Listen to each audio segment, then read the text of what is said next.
Vamos a dar comienzo a la charla a cargo de Guillermo Pugliese, coordinador técnico de Pampa Sur, por parte de Bunge Fertilizantes. Bueno, espero que puedan rescatar algo lindo de la charla y la disfruten. Bueno, buen día. ¿Qué tal? Muchas gracias por el espacio y bueno, gracias por la concurrencia. Está bueno compartir esta información que genera el equipo técnico de Bunge en toda nuestra pampa húmeda. La idea de este taller es hablar básicamente de estrategias de fertilización en fósforo y mostrarles un trabajo que se hizo bastante grande a nivel de pampa húmeda general, en lo que fue una propuesta de Bunge versus la propuesta tradicional que hacemos casi todos, ¿sí? Digamos, la problemática que veía, que vemos todos en Argentina, la intensificación de nuestra agricultura y básicamente la introducción de la soja, ha hecho de que por ahí todos los planes de fertilización que se armaban en soja estaban atados a una rotación ideal en la cual entraban otros cultivos, ¿no? La realidad de hoy es que eso no es tan así y que hay mucha soja sobre soja. Por lo tanto, bueno, a todos nos aparecen, digamos, inquietudes por ver cuáles son las respuestas en el sistema soja-soja, cómo influyen esas diferentes estrategias de aplicación de fósforo, momentos de aplicación en el rendimiento y en la calidad, y si podemos ver rendimientos acumulados en el tiempo, además qué pasa con el suelo, a ver qué pasa con los niveles de fósforo en el suelo, con los planteos tradicionales versus nosotros. Y básicamente si esto llevaba un impacto en el rendimiento y también en el bolsillo de todos los que usamos esta tecnología, ¿no? Para eso, bueno, la pregunta es cómo deberíamos manejar la fertilización de la soja. Y, digamos,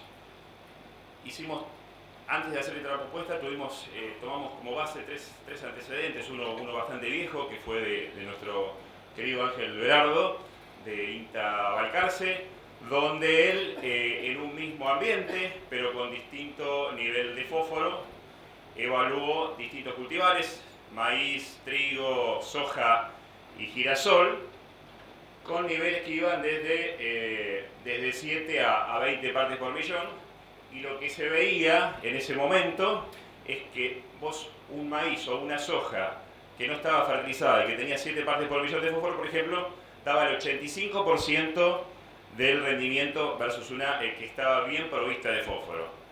¿Qué pasaba cuando a esos tratamientos se les agregaban el equivalente a 100 kilos de MAP o 52 kilos de pentóxido?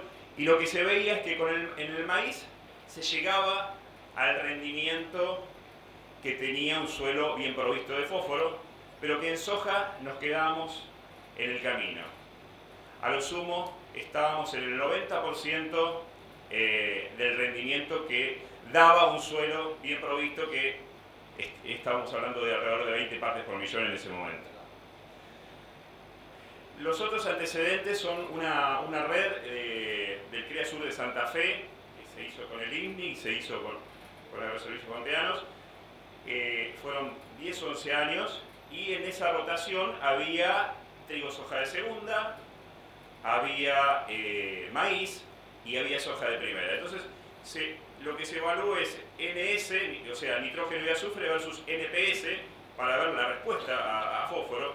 Y lo que muestra esta gráfica es que al principio las respuestas a fósforo eran bajas y después las respuestas fueron aumentando y se estabilizaron en alrededor de 600 kilos más que los testigos que no estaban fertilizados, ¿sí? Ahí podemos ver un poco las causas de esto. Fíjense que digamos, los suelos partieron con 45, 16 y 12 partes por millón de fósforo y los testigos, que son los NS, la columna NS había quedado con 8, 13 y 5. En cambio, los que tenían NPS quedaron con 35, 29 y 39 partes por millón. Bueno, creo que esa esa es la causa de esa respuesta de 600-700 kilos. Bueno, en base a todo esto, desde Bunge, hace 4 años, en abril de 2011, empezamos a hacer una red de ensayos apoyada con Fertilizar la Asociación Civil y los INTAs, en esos lugares donde lo que se evaluó en ese momento fue hacer un testigo sin fertilizante, una dosis tradicional o arrancador, la que usa el productor, que en este caso usamos 40 kilos de fosfato monamónico, y una dosis de reposición que equivalía a 4.200 kilos de soja más o menos, que eran el equivalente a 140 kilos de monoamónico. Se aplicó azufre para sacar el ruido de azufre, o sea, solamente se evaluaba fósforo. Y esa dosis de reposición, que es la verde, se hizo en 3 momentos. Una temprana, anticipada, otoño-invierno, otra repartida, en la cual el 70% de esa dosis se hacía temprano y el 30% se hacía con la sembradora al momento de la siembra, y una que queríamos evaluarla, en la práctica es bastante inviable porque nadie va a poner 140 kilos de fertilizante todo junto al momento de la siembra, pero la teníamos que evaluar, ¿no? Los resultados de esa red en el primer año nos dejaron, la respuesta, esto es 12% de respuesta fue la dosis arrancadora del productor, los 40 kilos de monamónico, y los otros estuvieron entre 17 y 18% de incremento, o sea, un 6% de diferencia entre esa dosis de reposición y la dosis de 40 kilos de monamónico en este caso.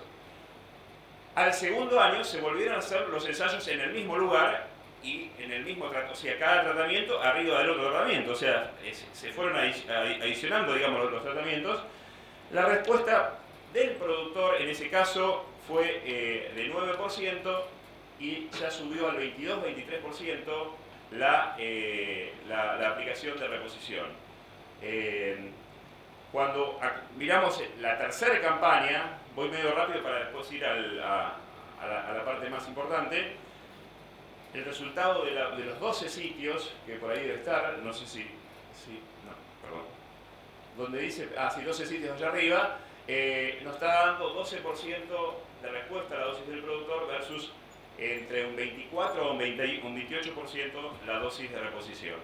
Fíjense que no había mucha diferencia entre ponerlo temprano, ponerlo dividido y lo que sería toda la siembra. Para concluir esta parte del estudio, esta es la gráfica. Primer año, la columna azul es la columna testigo, ahí se ve roja, es la columna del productor, y la verde es el promedio de las tres dosis, o sea, anticipada, dividida y toda la siembra de la dosis alta de reposición. O sea, el primer año un 6% de diferencia con la dosis del productor, el segundo un 12% y el tercero un 14%. Bien, eso en cuanto a fósforo.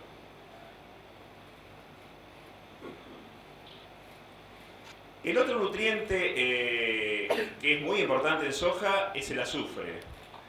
No hicimos ensayos de azufre, lo que yo muestro acá a título muy breve es una recopilación de datos de Álvarez, en el cual él muestra que en 186 ensayos la respuesta a azufre en soja está en alrededor de 348 kilos de azufre. Y el otro nutriente que nosotros estamos trabajando ya, este va a ser el 8º año, es el boro. Tenemos un producto que es el Foliarsol Boro, que se usa en soja ya comercialmente desde hace 4 años, y ese producto da estos resultados, son 42 sitios en muchas campañas, 226 kilos de respuesta respecto a un testigo que no lo tiene. Bueno, entonces, vimos fósforo, vimos azufre, vimos boro. Ahora vamos a lo que sería la propuesta Bunge. El objetivo de la propuesta era a ver si podemos incrementar los rendimientos parecido a lo que pasaba en los ensayos, a ver si esa diferencia del 6, 12 o 14% que se dio en los ensayos se traducía en campo. Lo que elegimos ahí en ese caso fueron productores de distintas zonas que abarcaron desde el centro norte de Córdoba, sur de Santa Fe, creo que hubo algunos de la Pampa, muchos del norte de Buenos Aires, otros bastantes también del centro de Buenos Aires, algunos del sudoeste y otros del sudeste de la provincia de Buenos Aires, ¿sí? El objetivo era, si aplicando un paquete de fertilización adecuado, podemos apuntar a aumentar ese rendimiento un 15% más de lo que normalmente hace la mayoría de los productores, ¿sí? Para eso, lo que hicimos en los lotes fue hacer una franja más fertilizada, que esa franja acumule 30 kilos de P o 69 kilos de pentóxido, ¿sí? Pero respetábamos en todos los casos lo que aplicaba el productor. Entonces, a ver, íbamos en junio, julio, decíamos, che, Carlito, ¿cuánto vas a poner de fertilizante en tu lote? Bueno, voy a poner 50 kilos de mezcla. Eso eran tantos kilos de P. Nosotros hacíamos 30 menos lo que va a poner el productor y eso es lo que pusimos nosotros de forma temprana, ¿sí? A eso iba después el agregado de azufre, porque eso se hizo con superfato simple, ¿sí? O sea, entonces todos tenían entre 10 a 20 kilos de azufre esos ensayos también, ¿sí? Entonces, bueno, se hizo la aplicación temprana, básicamente porque lo que estábamos viendo de los 3 ensayos anteriores que mostré es que la dividida por ahí se destacaba en el promedio de los ensayos, y por otro lado por un tema de logística, o sea, es mucho más fácil trabajar en una época donde por ahí la actividad agropecuaria es mucho más tranquila que en la siembra, donde todo el mundo tiene que sembrar y tiene que hacer pila de hectáreas y fertilizar con altas dosis. En ese momento es más complicado, además que por ahí puede acarrear algún problema de fitotoxicidad si es que no se dan lluvias adecuadas.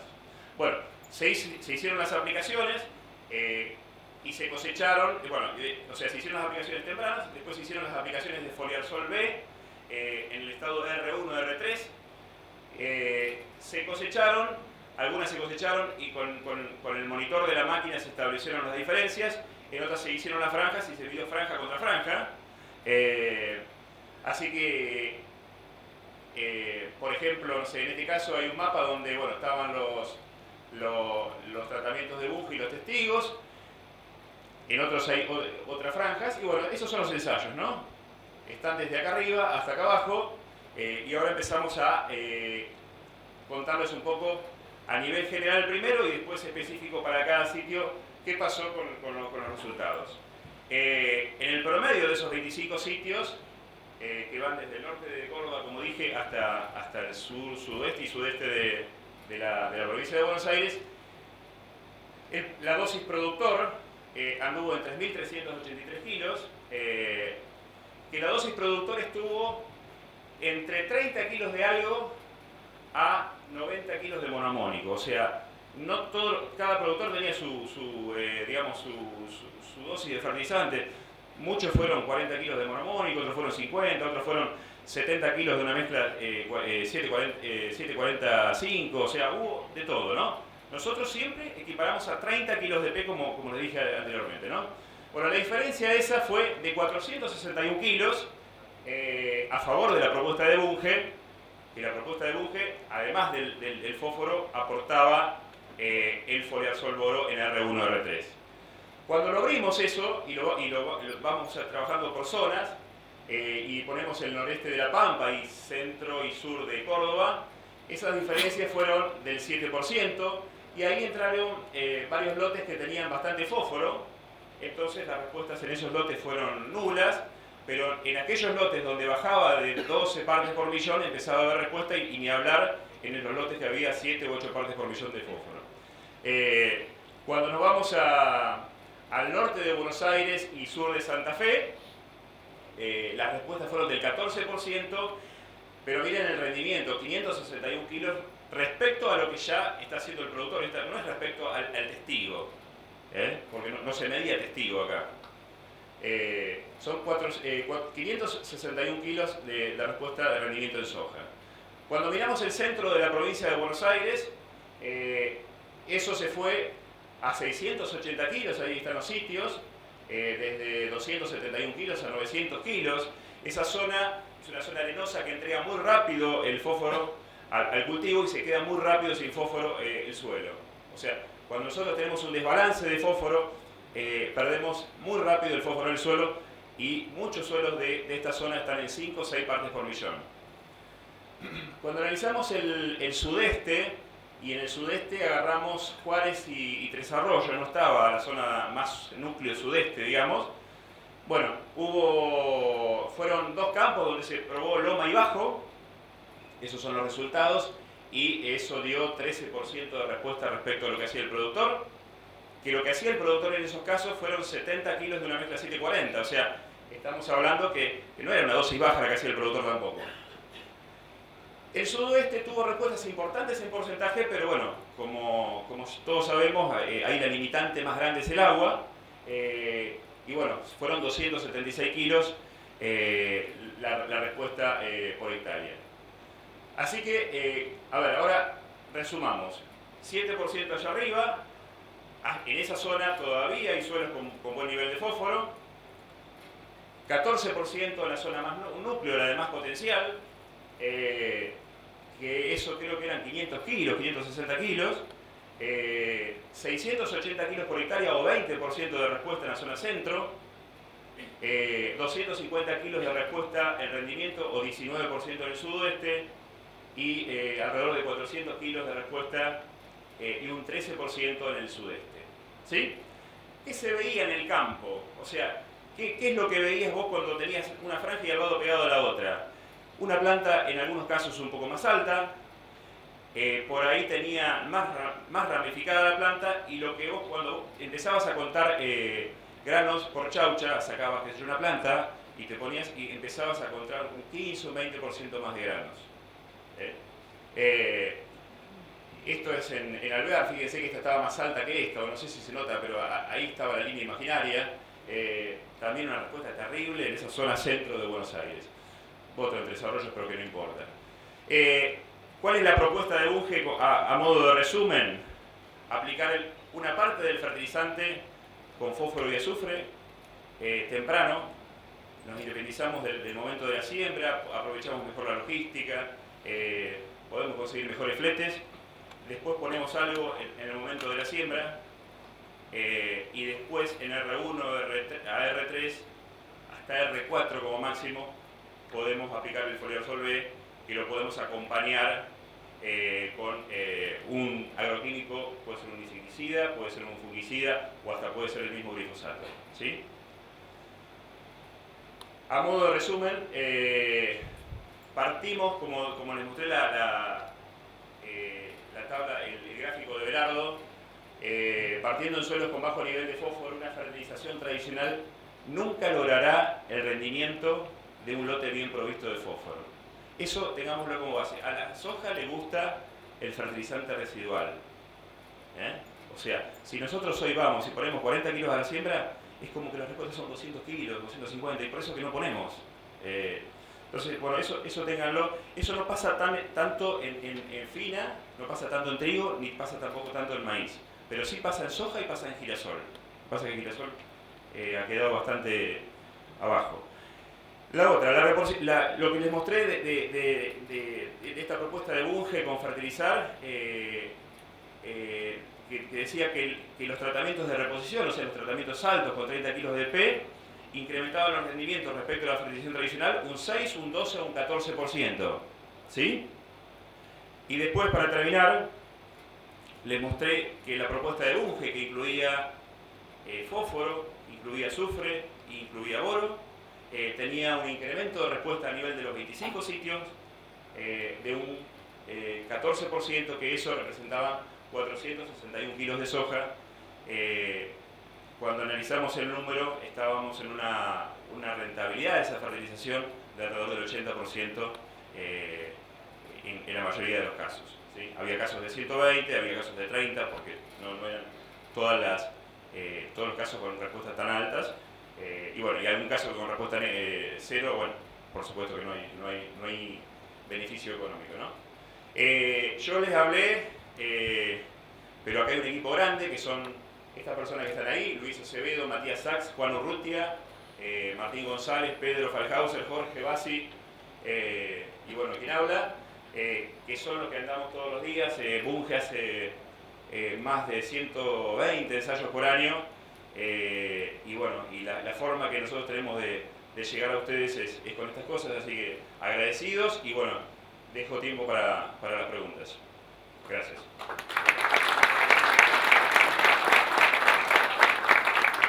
Bien, no sé quién tiene alguna pregunta para hacer.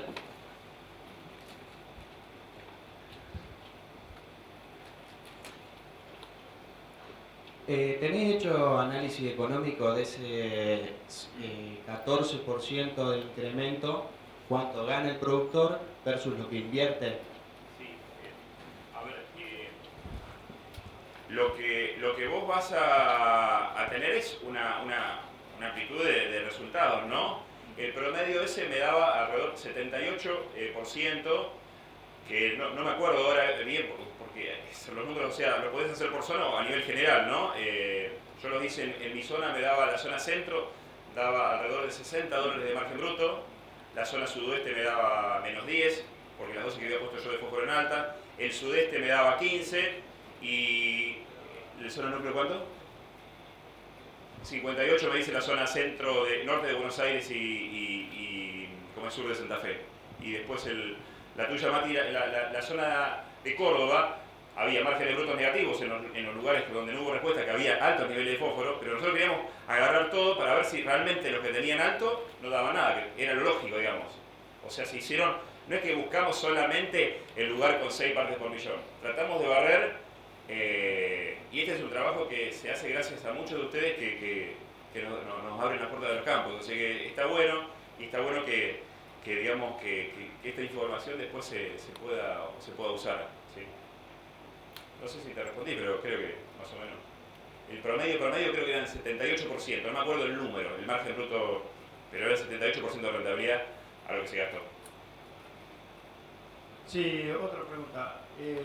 La parte de fertilizante aplicado anticipado, ¿qué recomienda Bunge? ¿Plantado, enterrado o a voleo son los mismos resultados? Mirá, lo que tratamos de hacer fue voleo. En algún caso, para por ejemplo, sacar el ruido, ¿viste? Cuando vos haces voleo, el corte, digamos, fertilizado o no fertilizado, hay 2 o 3 metros que son un gris, ¿entendés? Entonces lo que hacíamos, íbamos con la sembradora levantada, íbamos fertilizando arriba, porque en realidad casi nadie va a sembrar fósforo, ¿entendés? Entonces la idea es ponerlo temprano, en siembra directa, y con unos cuantos milímetros arriba el fósforo empieza a disolverse y a empezar a entrar en los macroporos y todo eso, y quedar en esos 3-4 centímetros de suelo. Sí, buenos días. Buen día. Una preguntita, me quedó claro en que ustedes recomiendan hacerlo en 3 momentos, ¿no? Temprano, siembra y el R1, R3, el boro. Sí. ¿Cuánto de cada nutriente en cada momento? Está bien. Como objetivo.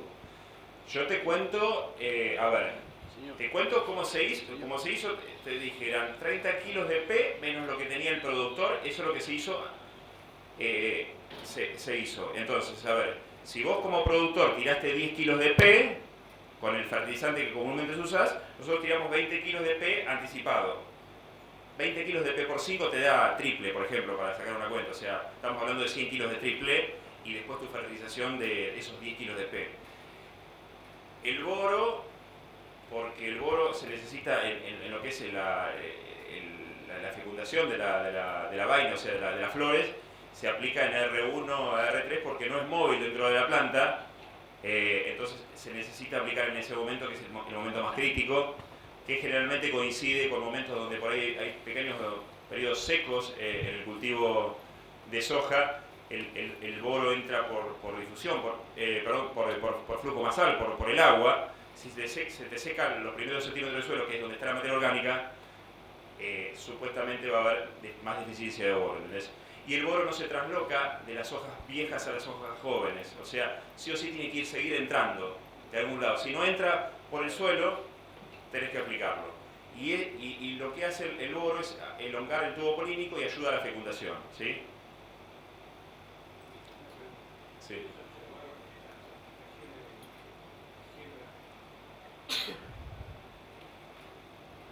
De presiembra, boleo, malezamiento diferencial, especial de rama negra, observan algo.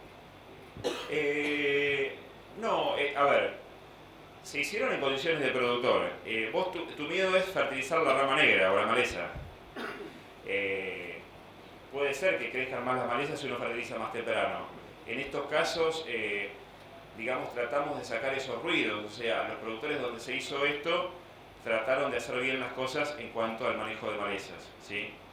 Y también se trataron de sembrar en fechas normales. O sea, queríamos hacer algo que después sirva, porque si hacemos algo que después no les sirva a ustedes, esto termina este año nada más, ¿entendés?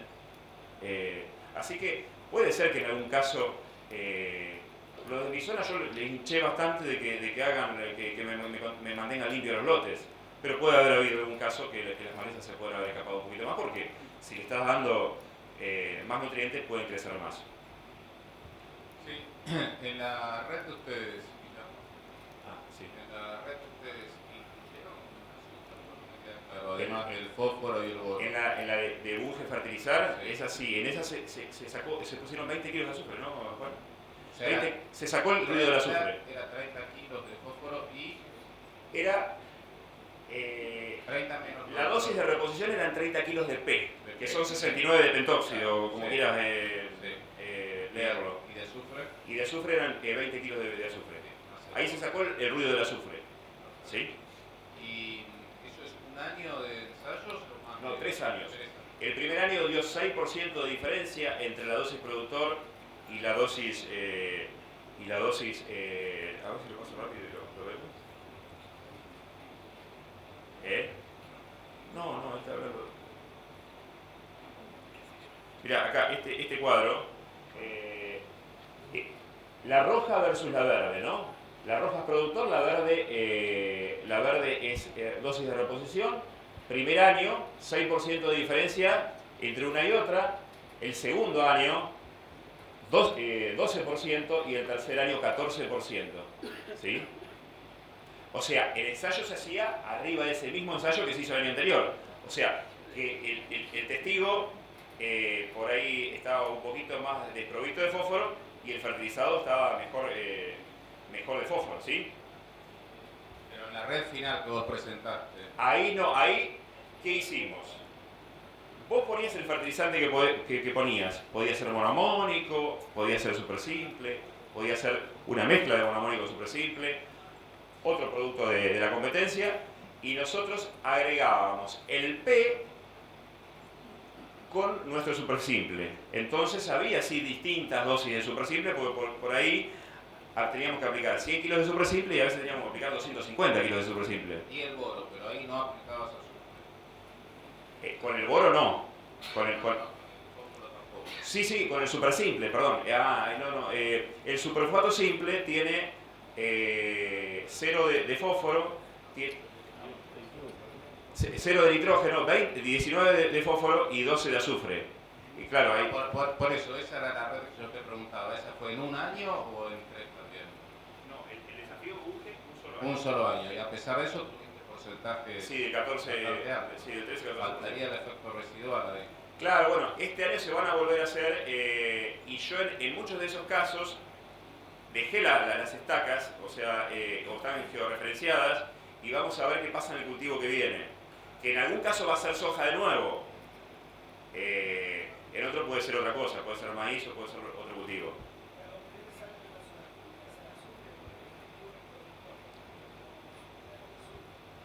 Puede ser, o sea, a ver, lo que nosotros queríamos mostrar es que con los 3 nutrientes que necesita la soja, que son fósforo, azufre y boro,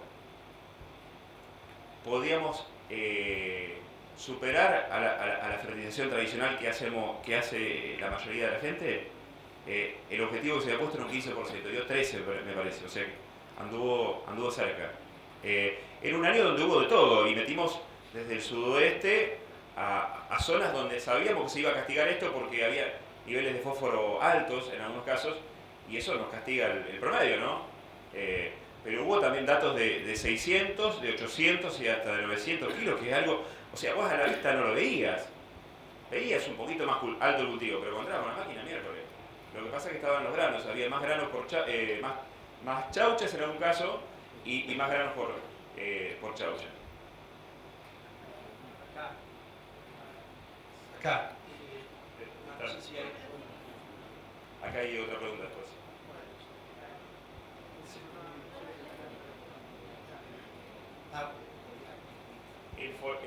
Preguntan cuál es la cantidad, la dosis de foliar Sol B por hectárea. Nosotros recomendamos 7 litros. El producto tiene 16 de nitrógeno, 2 de fósforo y 1,1 de boro. Cuando aplicás 7 litros, estás aplicando alrededor de 90-100 gramos de boro, que es lo que necesita un cultivo de soja de 4.000-4.500 kilos de soja. ¿Sí? ¿Se entiende? Y ese foliar Sol boro lo podés aplicar con cualquier agroquímico, es compatible. ¿Sí? Y hasta este año hicimos, no habíamos hecho muchas pruebas, con avión yo hice en varios lugares y anda bien. O sea, uno de los miedos que yo tenía es que el avión no lo tire porque es un producto que es un fertilizante y es un poco más corrosivo que agua, ¿entendés? Pero anduvo bien, la gente lo usó y están conformes. No, la pregunta que te iba a hacer, creo que ya en parte la contestaste. Te iba a pedir que pongas esta diapositiva y bueno, en definitiva esa diferencia que hay de año a año, quería preguntarte si había sido hecho en los 3 años, o sea, el 14% al último o el primer año.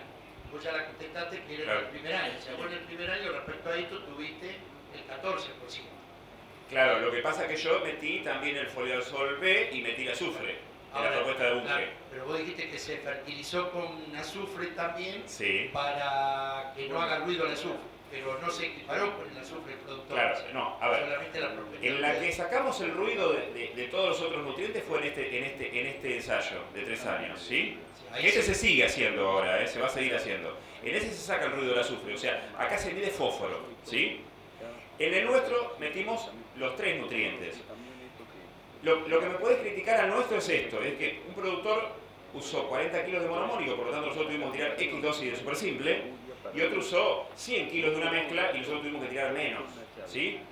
Pero en definitiva, el azufre anduvo entre 10 y 20 kilos más o menos, y sí la dosis de foliar Sol B fue 7 litros.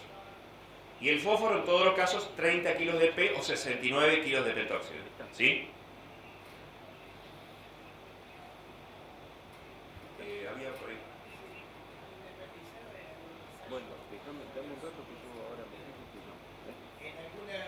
En alguno de los ensayos, ¿independizaron solamente la respuesta a foliar Sol? Sí, en la zona de trabajo mía, que es de la ruta 5 para abajo, en el centro de Buenos Aires y sudeste y sudoeste, sí. Y eso dio 135 kilos de respuesta al foliar Sol B. Bueno. O sea, que si, por ejemplo, en el centro eran 600 y pico de kilos, 400 y pico eran al fósforo y el otro eran al foliar Sol B, y así en cada uno, ¿no? Este año no hubo tanta... Vieron que yo les mostré un ensayo en el cual había 200 y pico de kilos de respuesta al foliar Sol B. Hay veces que hay 300 y pico y hay años que hay 100. El producto cuesta 50 kilos de soja, o sea, igual se paga bastante, se paga muy bien. Acá, buen día. Acá. Bien. Ahí en el foliar, en el Sol B, Sí, nombraste recién que también tiene algo de nitrógeno. sí. Quería saber si le atribuís algo a ese nitrógeno o no, es simplemente al bono, y si están probando con algún otro micronutriente en algún estado. Nosotros como empresa lo evaluamos, evaluamos nitrógeno en la misma dosis de foliar Sol B, evaluamos boro solo y las dos cosas, y en algunas zonas, y básicamente en las condiciones en las cuales la soja sufrió un estrés en algún momento, el nitrógeno impacta bastante. O sea, muchas veces, si nosotros tenemos un enero muy seco y después aplicamos foliar Sol B, es más casi la respuesta a nitrógeno que a boro. Eso pasa mucho en el sur. Acá me parece que ya cuando entras en suelos con menos materia orgánica, la respuesta puede ser más dada a boro. Pero la interacción nitrógeno-boro complementa y da un resultado aditivo, digamos. ¿Sí? Sí, pregunta, vos al principio hablaste de calidad, pero después en los resultados, Sí. digamos, ¿tuviste algún efecto sobre calidad de proteína, porcentaje, no? Se están midiendo las del desafío Bunge, así que eso todavía no está esa información. No se puede ser que tenga más proteína por un tema... a ver, habría que ver, porque cuando tenemos más rinde, por un efecto de dilución se puede ganar la proteína, pero el azufre ayuda a la nodulación, y si hay mejor nodulación, hay una planta más verde, y si hay una planta más verde puede haber más proteína en el grano, pero todavía el dato preciso no te lo puedo dar.